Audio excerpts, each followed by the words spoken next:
नमस्कार दोस्तों। आज हम विज्ञान क्लास 10 का जो विज्ञान है उसका पहला चैप्टर स्टार्ट करेंगे, जो चैप्टर का नाम है रासायनिक अभिक्रिया और समीकरण। रासायनिक अभिक्रिया और समीकरण का हम ऑब्जेक्टिव करेंगे, साथ में जो संभव होगा उसको भी कुछ कुछ आगे करते जाएंगे। चलिए तो देखते हैं। इसमें देखिए टॉपिक पहला दिया है रासायनिक अभिक्रिया और समीकरण, जिसको हम बोलते हैं केमिकल रिएक्शन एंड इक्वेशन। देखिए इसका जो वस्तुनिष्ठ प्रश्न आया हुआ है 2024 में 6 वस्तुनिष्ठ प्रश्न आया है और 3 लघुत्तरीय प्रश्न आया है। सेकेंड शिफ्ट में भी वही हुआ है, 3 वस्तुनिष्ठ प्रश्न आया, 2 लघुत्तरीय प्रश्न आया है। उसके बाद 23 में 2 वस्तुनिष्ठ 3 लघुत्तरीय, 2022 में 4 वस्तुनिष्ठ 2 लघुत्तरीय। यानी कि ये अच्छा इंपॉर्टेंट है, छोटा चैप्टर है और ये इंपॉर्टेंट भी बहुत है। चलिए इसके ऑब्जेक्टिव को करते हैं। तो पहला है चीनी का सूत्र क्या है। चीनी का सूत्र, तो चीनी का सूत्र पहला देखिए, पहला जो ऑप्शन है CH3COOH, दूसरा है C6H12O6, तीसरा है C12H22O11 और चौथा है CH3CHO। अब देखिए पहला जो है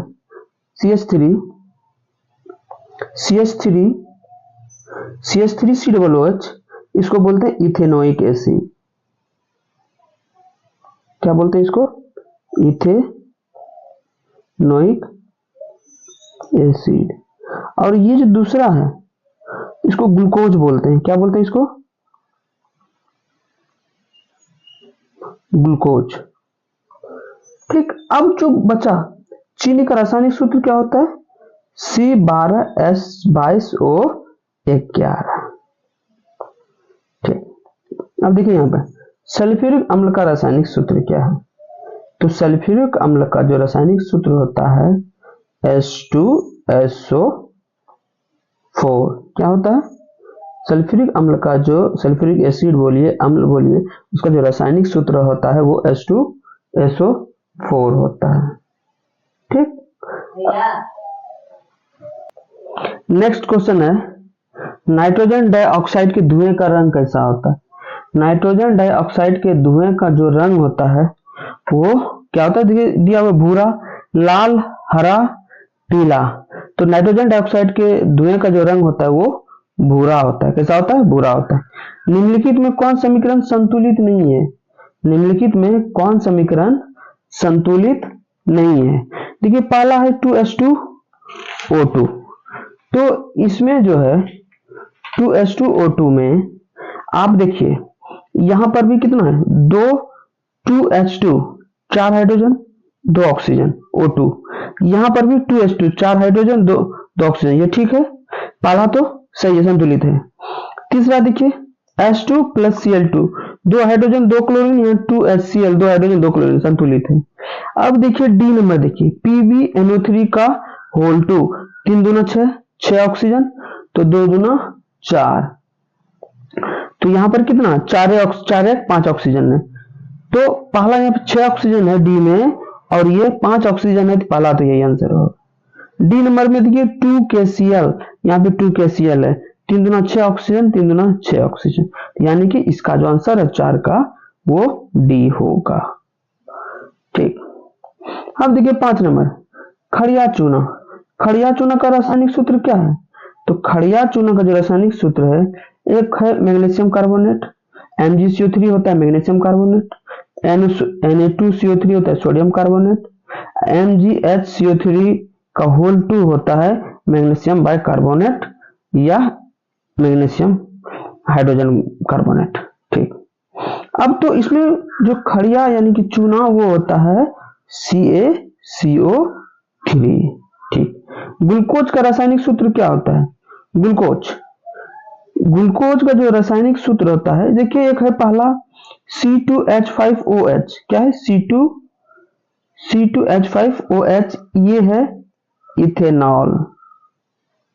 क्या ये? इथेनॉल, इसको पढ़ते हैं इथेनॉल।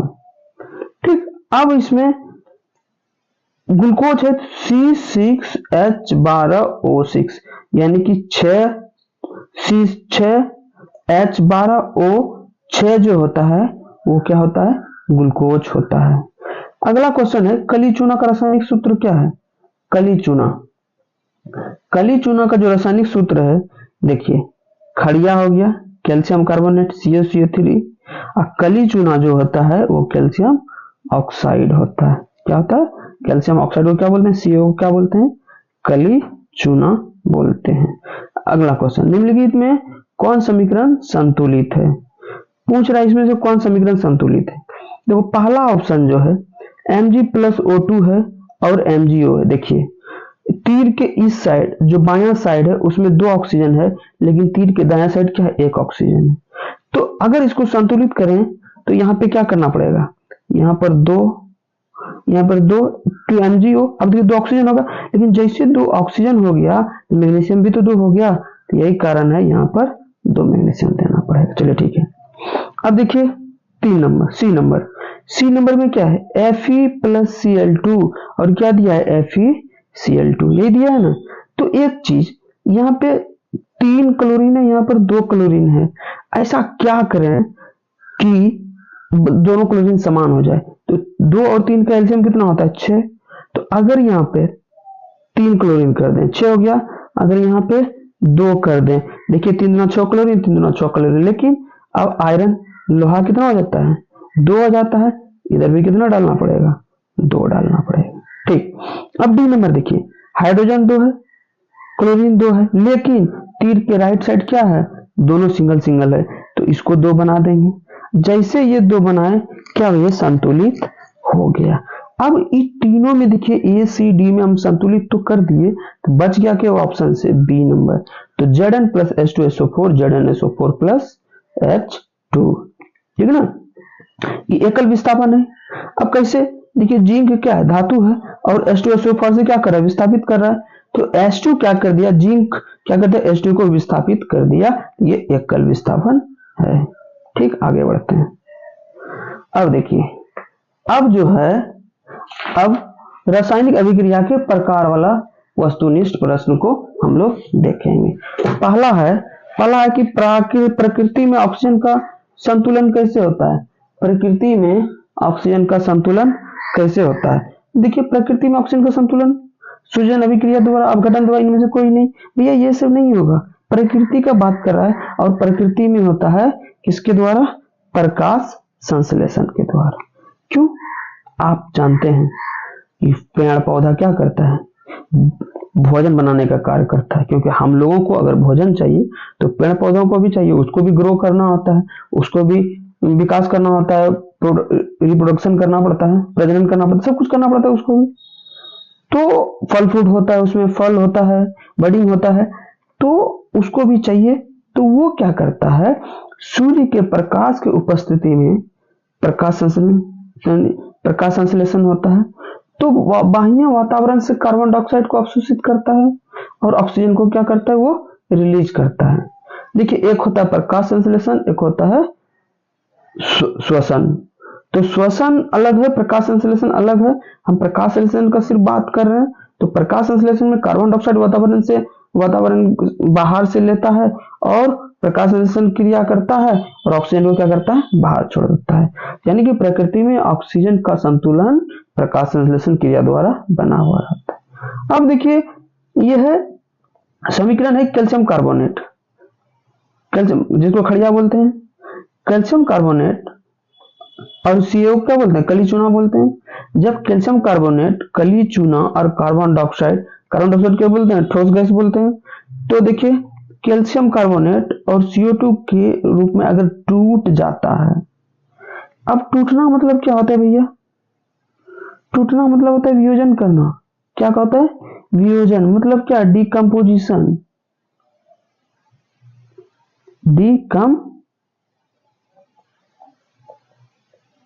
डिकम्पोजिशन होता है। और देखिए संयोजन क्या होता है, संयोजन होता है जुटना। यानी कि इसमें क्या होता है, जैसे H2+O2 से H2O बन जाता है तो वो संयोजन हो जाता है। चलिए आगे देखते हैं। अब है नीचे देखिए अभिक्रिया में कौन सा कथन सही है, नीचे देखिए अभिक्रिया में कौन सा कथन सही है।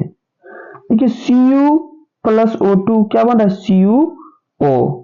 हम जानते हैं ऑक्सीजन का जुटना, ऑक्सीजन का जुटना ऑक्सीकरण कहलाता है, ऑक्सीजन का हटना क्या कहलाता है, अवकरण कहलाता है। ठीक है ना, हाइड्रोजन का जुटना अवकरण कहलाता है। ठीक है, तो इसमें क्या होगा, ये नंबर, क्यों, कॉपर में क्या हो रहा है, ऑक्सीजन जुट रहा है। और ये कौन सा अभिक्रिया है, ये संयोजन अभिक्रिया है ना, क्योंकि Cu प्लस O2 से CuO बन रहा है। निम्नलिखित में कौन अवकारक है, क्या पूछ रहा है भैया, निम्नलिखित में कौन अवकारक है। H2S जो है, H2S जो है वो अवकारक का कार्य करता है। ठीक, 5 number CuO plus H2, CuO plus H2O, ये पूछाता है ये कौन सा अभिक्रिया है। एक चीज देखिए, इसमें क्या हो रहा है, ऑक्सीजन का टूट रहा है, ऑक्सीजन का टूटना हो रहा है, और H2 में ऑक्सीजन जुटना हो रहा है। तो देख रहे हैं टूटना भी हो रहा है और जुटना भी हो रहा है, और दोनों क्रिया किस में होता है, दोनों क्रिया होता है रेडॉक्स में। किस में होता है, रेडॉक्स रिएक्शन अभिक्रिया में होता है। रेडॉक्स अभिक्रिया में दोनों चीज होता है, ऑक्सीजन का टूटना भी होता है, ऑक्सीजन का जुटना भी होता है, हाइड्रोजन का टूटना होता है, हाइड्रोजन का जुटना होता है। ये अभिक्रिया रेडॉक्स रिएक्शन में होता है। ठीक, अब देखिए शाक सब्जियों, क्या बोलता है, शाक सब्जियों का विघटित होकर कंपोस्ट बनना किस प्रकार की अभिक्रिया है। शाक सब्जियों का, एक चीज बताइए, आप देखे होंगे गोबर वगैरह देखें गाय वगैरह का, उसमें अगर ज्यादा मात्रा में जमा होता है उससे क्या होता है, हीट निकलता है। ठीक है ना, लेकिन साग सब्जी का विघटित होता है जो है कंपोस्ट बनता है, इसमें भी क्या होता है, वो गर्म हो जाता है, यानी कि ऊष्मा का बाहर निकलना ऊष्मा क्षेपी होता है। ठीक, उपचयन वह क्रिया है जिसमें, उपचयन वह क्रिया है जिसमें ऑक्सीजन का योग, ऑक्सीजन जुटता है, इलेक्ट्रॉन का त्याग होता है, हाइड्रोजन का वियोग होता है। हाँ, उपचयन, उपचयन अगर होगा तो उसमें ऑक्सीजन का योग, ऑक्सीजन जुटेगा, हाइड्रोजन टूटेगा बाहर निकलेगा, और इलेक्ट्रॉन क्या होगा, त्याग होगा, यानी कि इनमें से सभी होता है उपचयन अभिक्रिया में। ठीक, अब देखिए बोलता है N2SO4 सोडियम सल्फेट जब बेरियम क्लोराइड के साथ अभिक्रिया करता है तो BaSO4 + 2 NaCl। देखिए दो दो कंपाउंड है, दो दो यौगिक है, जैसे दो यौगिक राइट साइड हो लेफ्ट साइड हो तो आप समझ जाइएगा कि ये द्विविस्थापन अभिक्रिया का बात चल रहा है। तो इसमें क्या हो जाएगा, सी नंबर द्विविस्थापन। अब देखिए 9 नंबर जिंक है और कॉपर सल्फेट से जिंक सल्फेट प्लस कॉपर। तो जिंक एक धातु है और कॉपर सल्फेट, आप जानते हैं कि कॉपर कम अभिक्रियाशील होता है जिंक के, तो जिंक क्या करेगा, कॉपर को विस्थापित कर देगा, तो जिंक सल्फेट प्लस कॉपर बन जाएगा। और जैसे ये हो गया तो एकल विस्थापन होगा, एकल विस्थापन इसमें है ही नहीं तो सिंपल दिया रहेगा विस्थापन, तो विस्थापन में हम लोग टिक लगा देंगे। ठीक, आगे बढ़ते हैं। अब देखिए जब मैग्नीशियम फीता को जलाया जाता है तब उत्पन्न आग की लौ होती है। जब मैग्नीशियम फीता को ऑक्सीजन की उपस्थिति में जलाया जाता है तो ये जो है ना चकाचौंध प्रकाश निकलता है, यानी कि क्या होता है, चमकीला, क्या होता है, चमकीला प्रकाश निकलता है। ठीक, आगे बढ़ते हैं। अब देखिए 11 नंबर बोलता है, 11 नंबर में एक जांच परख नली में लिए गए विलयन में एक लोहे की कील को डुबाया जाता है। आधे घंटे के बाद यह देखा गया कि विलयन का रंग परिवर्तित हो चुका है। उस जांच प्रणाली में विलयन था, उस जांच प्रणाली में विलयन था। अब देखिए ये है लोहा ले लिए, लोहे की कील डुबाए, अब अंदर जो है अगर घोल होगा कॉपर सल्फेट का, आप जानते हैं कम अभिक्रियाशील है आयरन से, तो क्या करेगा, इसको विस्थापित कर देगा, विस्थापित करके क्या बनाएगा, FeSO4 + Cu, यानी कि उस जांच प्रणाली में जो घोल था वो घोल क्या चीज का था, कॉपर सल्फेट का घोल था। ठीक, अब देखिए 12 नंबर, रासायनिक अभिक्रिया के दौरान किसी पदार्थ में ऑक्सीजन का ह्रास होना। जैसे ऑक्सीजन का ह्रास होगा तो समझ जाइए वो क्या होगा, अपचयन होगा, और ऑक्सीजन का योग होगा तो वो क्या होगा, उपचयन होगा। ठीक, अब देखिए 13, रासायनिक अभिक्रिया में भाग लेने वाले पदार्थ को कहा जाता है। रासायनिक अभिक्रिया में भाग लेने वाले पदार्थ को अभिकारक कहा जाता है। क्या कहा जाता है, रासायनिक अभिक्रिया में भाग लेने वाले पदार्थ को अभिकारक कहा जाता है। अगला क्वेश्चन, समीकरण 2H2 प्लस O2 2H2O है। एक ये क्या है, संयोजन अभिक्रिया है, अवक्षेपण अभिक्रिया है, वियोजन अभिक्रिया है, कौन सा अभिक्रिया है? तो देख क्या रहे हैं, हाइड्रोजन है ऑक्सीजन है, दोनों जुट कर एक यौगिक का निर्माण कर रहा है, तो क्या हो जाएगा, वो संयोजन हो जाएगा। यही इसका उल्टा होता, H2O से H2 प्लस O2 बनता तो वियोजन अभिक्रिया हो जाता। ठीक, आगे बढ़ते हैं। फिर है रासायनिक अभिक्रिया के दौरान, रासायनिक अभिक्रिया के दौरान किसी पदार्थ में ऑक्सीजन का योग कहलाता है। रासायनिक अभिक्रिया के दौरान किसी पदार्थ में अभिक्रिया के दौरान किसी पदार्थ में ऑक्सीजन का योग यानी जुटना क्या कहलाता है, अपचयन। टूटना क्या कहलाता है, ह्रास होना क्या कहलाता है, अपचयन। निम्नलिखित में कौन ऑक्सीकरण की क्रिया नहीं है? क्या बोलता है, निम्नलिखित में कौन ऑक्सीकरण की अभिक्रिया नहीं है? दहन होना ऑक्सीकरण की अभिक्रिया है, बिना ऑक्सीजन की उपस्थिति में दहन होगा ही नहीं। सांस लेना जो हम लोग लेते हैं, श्वसन, भोजन का पचना, अंदर डाइजेशन होता है, डाइजेशन जब पेट में अंदर होता है तो आप बताइए ऑक्सीजन अंदर जाता है कि नहीं, तब ना बाहर। हम लोग जानते हैं जब अंदर हम मुंह से अंदर प्रवेश करता है ऑक्सीजन का, यानी इनहेलेशन करते हैं, ऑक्सीजन को अंदर प्रवेश कराते हैं, तो क्या होता है, उस समय ऑक्सीजन का मात्रा 21% होता है, कार्बन डाइऑक्साइड का मात्रा 0.03% होता है। मतलब जब हम सांस छोड़ देते हैं तो उस कंडीशन में क्या होता है, ऑक्सीजन 4% का, कार्बन डाइऑक्साइड जब निकालते हैं बाहर तो 4% का आसपास हो जाता है, और ऑक्सीजन 16% का आसपास हो जाता है। निम्नलिखित में कौन ऑक्सीकरण की क्रिया नहीं है? तो क्या हो गया, अब क्षेपण हो गया। निम्नलिखित में कौन विस्थापन अभिक्रिया का उदाहरण है? अब देखिए विस्थापन, तो यानी कि जो विस्थापन मतलब क्या होता है, पहला देखिए ऑप्शन में CaCO3 CaO प्लस H2, ये क्या हो रहा है, वियोजन अभिक्रिया नहीं हो रहा है, ये कैल्शियम कार्बोनेट यानी कि खड़िया क्या हो रहा है, कली चूना हाइड्रोजन में टूट जा रहा है, ये टूट रहा है, वियोग हो रहा है, अलग हो रहा है, यानी कि वियोग हो गया, वियोजन अभिक्रिया। दूसरा देखिए कैल्शियम ऑक्साइड कली चूना हाइड्रोजन के साथ जुटा, हाइड्रोजन के साथ कैल्शियम हाइड्रोक्साइड, ये संयोजन अभिक्रिया हो गया। ठीक, अब देखिए चौथा आयरन है, क्या कर रहा है, कॉपर सल्फेट से अभिक्रिया कर रहा है, तो कॉपर कमजोर है, कम अभिक्रियाशील है आयरन से, लोहे से, तो उसको क्या कर दे रहा है, विस्थापित कर दे रहा है, और विस्थापित करके आयरन सल्फेट प्लस कॉपर का निर्माण कर रहा है। यानी कि इसका जो विस्थापन अभिक्रिया है, विस्थापन अभिक्रिया C नंबर है। ठीक है, आगे सिल्वर क्लोराइड का रंग कैसा होता है? सिल्वर क्लोराइड का रंग जो होता है वो श्वेत होता है। कैसा होता है, सिल्वर क्लोराइड। सिल्वर क्लोराइड मतलब क्या, AgCl2। अब है अभिक्रिया, नेक्स्ट क्वेश्चन, अभिक्रिया CO प्लस H2, ये तो संयोजन अभिक्रिया हो जाएगा। क्यों संयोजन अभिक्रिया होगा, जस्ट यहाँ पर बताए थे कि कैल्शियम ऑक्साइड है, कली चूना है, ये जल के साथ अभिक्रिया करता है तो कैल्शियम हाइड्रोक्साइड बनाता है, इसलिए क्या होता है, ये जूट रहती है, यानी कि संयोजन अभिक्रिया हो रहा है। ठीक, अब देखिए सिल्वर आयोडाइड का रंग कैसा होता है? तो सिल्वर आयोडाइड का रंग तो पीला होता है। सिल्वर क्लोराइड का रंग उजला सफेद था, लेकिन सिल्वर आयोडाइड का रंग कैसा होता है, पीला होता है। निम्नलिखित में कौन सा युग्म एकल विस्थापन अभिक्रिया प्रदर्शित करता है? कौन, एकल, एकल MgCl2। अब ये विस्थापन होगा सबसे पहले, क्या Mg कॉपर Mg को विस्थापित कर पाएगा? कभी नहीं, क्योंकि आप जानते हैं मैग्नीशियम जो है, सोडियम पोटेशियम कैल्शियम मैग्नीशियम, तो ये सब बहुत ज्यादा अभिक्रियाशील है, किसकी तुलना में, कॉपर बहुत कम अभिक्रियाशील है, यानी कि इसमें कोई अभिक्रिया नहीं होगा, क्योंकि ये क्या करेगा, विस्थापित नहीं कर पाएगा। ठीक है, उसके बाद सोडियम क्लोराइड, देखिए सोडियम तो बहुत ज्यादा अभिक्रियाशील है और कॉपर बहुत कम है, तो ये भी क्या होगा, अभिक्रिया नहीं होगा। अब देखिए एक और, अरे भाई FeSO4 आयरन सल्फेट है और सिल्वर है, आयरन सल्फेट को कॉपर ने विस्थापित कर दिया, तो सिल्वर कहां से, जो कि बहुत कम अभिक्रियाशील होता है सिल्वर, यानी ये भी नहीं, तो तो बचा कौन भाई, बचा एगो AgNO3 यानी सिल्वर नाइट्रेट प्लस कॉपर।